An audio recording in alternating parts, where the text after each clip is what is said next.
All right, let's get right into it. For more than 70 years, NATO has really been the foundation of European security. But today, that whole transatlantic alliance is facing a strain unlike anything we've ever seen. And it's forcing Europe to ask a question that, honestly, used to be unthinkable. What does our future even look like without the United States? And this isn't just a question for think tanks and policy experts anymore. No way. You see this exact question popping up in online forums, in conversations in capitals all across Europe. It gets right to the heart of this decades-long alliance. I mean, what would actually happen if that American security umbrella, the one that's defined the continent for generations, just poof, vanished? Well, the immediate fallout could be absolutely staggering. Just try to picture it, a mass exodus of over 80,000 U.S. troops, not to mention their families. It would be a logistical nightmare, trying to move all those people and all that high-tech equipment.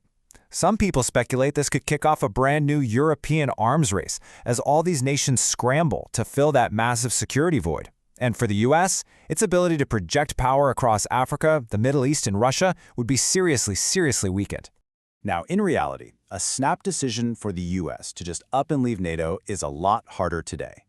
The 2024 National Defense Authorization Act, the NDAA, now says you'd need a 2/3 Senate majority or a whole act of Congress for any president to pull out. But the fact that this law even needed to be created, well, that tells you everything. It reveals this deep anxiety on both sides of the Atlantic. And it really makes you ask, why does this fear even exist in the first place? And that question, it leads us straight into our first section, where we're going to take a closer look at the cracks that have started to appear in the very foundation of this historic alliance.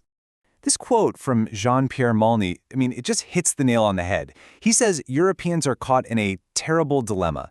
And what he means is they feel like they can't count on a predictable partner across the Atlantic anymore, which leaves them feeling really exposed and pretty vulnerable. You know, the warning signs have been building up for years. First, you've got the major U.S. strategic pivot towards Asia to deal with a rising China, which kind of leaves Europe feeling like it's not the top priority anymore. Then there have been public doubts, actual doubts cast on America's commitment to Article 5, and that's the whole "an attack on one is an attack on all" principle. It's literally the soul of NATO. On top of that, Europe has felt sidelined in major conflicts right in its own backyard, from Libya to Syria. And then you have actions like the U.S. pulling key personnel from a Ukraine aid hub in Poland. It all just adds to the alarm. So what's really interesting here is that this slide shows the divide goes way deeper than just politics. When it comes to China, the U.S. increasingly sees a confrontation, while the EU is trying to do this delicate dance, balancing cooperation with competition. On trade, the U.S. has leaned into unilateral tariffs, while the EU champions these big multilateral deals and its role as a normative power. And that just means a power that tries to influence the world through its values and standards, not just with military might. These are fundamental, deep-seated differences in how they see the world, and yeah, they're creating a lot of friction. So faced with all this growing uncertainty, Europe isn't just sitting back and hoping for the best. Nope, it's starting to develop a really ambitious and, you could say, pretty risky new strategy. It's a quest for what they're calling strategic autonomy.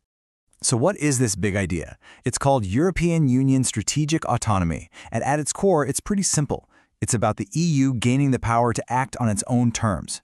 It's a fundamental shift from being a rule taker, basically being subject to big decisions made in Washington or Beijing or Moscow, to becoming a rule maker on the global stage.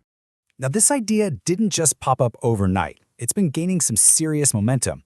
It really started back in 2013 with defense initiatives like PESCO. That's a fancy term for a program that lets EU members pool their military resources. Then came Brexit and the Trump presidency, and the focus shifted to really protecting European interests. The COVID-19 pandemic threw a huge spotlight on just how fragile their supply chains were. And then finally, Russia's 2022 invasion of Ukraine was this massive wake-up call that pushed the whole idea from just theory into very concrete action. And that action plan? It has a name, the Strategic Compass. You can think of it as the EU's roadmap to building a credible, independent security capability by 2030. And we're talking about real, tangible steps here. Things like creating a 5,000-strong rapid deployment force, having experts ready to deploy anywhere within 30 days, and running regular, large-scale military exercises.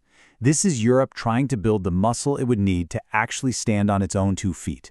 But, and this is a huge but, building that kind of muscle comes at a steep price. And it's a price that you can't just measure in euros, but in political will, and frankly, a whole lot of strategic risk.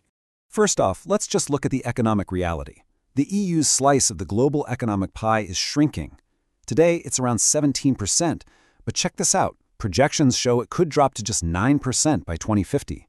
When your economy is heading in that direction, it becomes incredibly difficult to fund a massive military expansion, especially when you're also trying to maintain Europe's famous social programs. And the numbers we're talking about are just huge. The new commitment being discussed is for member nations to spend a staggering 5% of their GDP on defense by 2035. Now, to put that into perspective, the old target that many countries couldn't even meet was 2%. This is a monumental, almost unbelievable financial lift that would fall squarely on European taxpayers. But the challenges go so far beyond just money. The EU is a bloc of 27 different countries with really deep political divisions.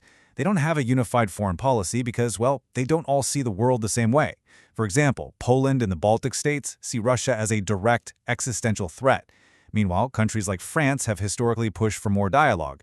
Those kinds of divisions make any unified action almost impossible.